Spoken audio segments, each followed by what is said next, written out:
بسم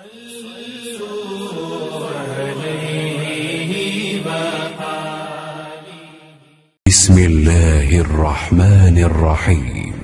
صحیح بخاری حدیث نمبر 661۔ انس بن مالک رضی اللہ تعالیٰ عنہ سے دریافت کیا گیا کہ کیا رسول اللہ صلی اللہ علیہ وسلم نے کوئی انگوٹھی پہنی ہے؟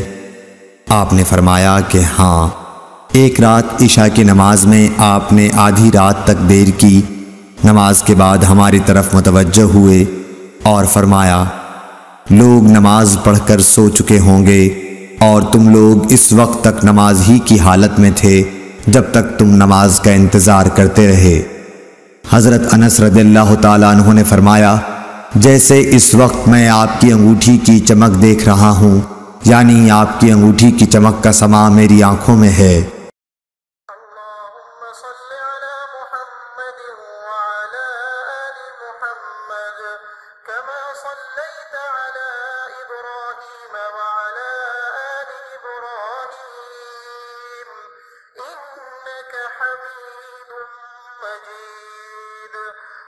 اللهم بارك على محمد وعلى آل محمد كما باركت على